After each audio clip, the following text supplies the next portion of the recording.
And we're ready to create our fabric. Now, before we do that, since we're done with the frames, remember to unhide the glasses for the frame. So right click, unhide all, so that we have the glasses before the frames. Don't forget to do that.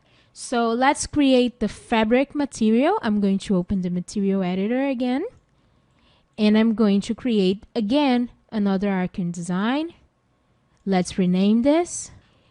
The reflectivity of a fabric has to be very low. If you want to have a shiny fabric, okay, but it can't be too reflective, and the glossness also has to be very, very low. Otherwise, it's going to look like your fabric is wet.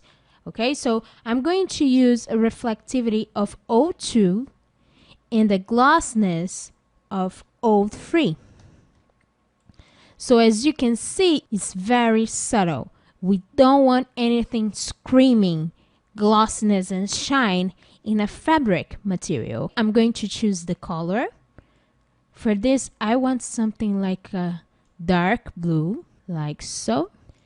And we're going to plug in a bump map.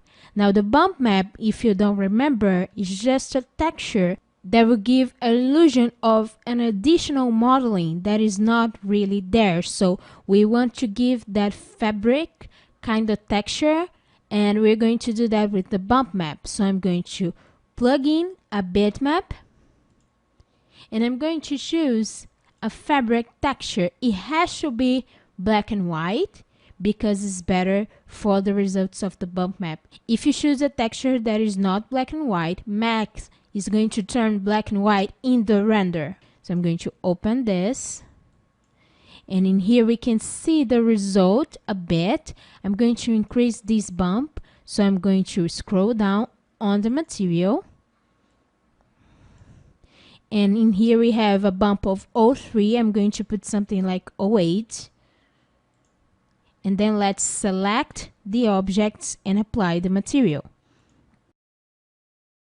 So I'm going to select those, apply the material, and then we're going to test render this. So let me just choose a camera and test render. So here we are.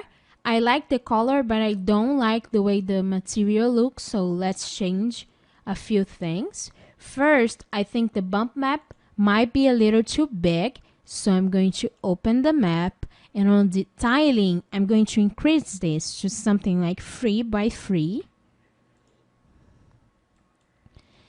In the material, I'm going to lower this bump a little bit, something like 0.5. And I'm also going to change the reflectivity and the glossness. I'm going to put the reflectivity to 15 and the glossness to 0.2.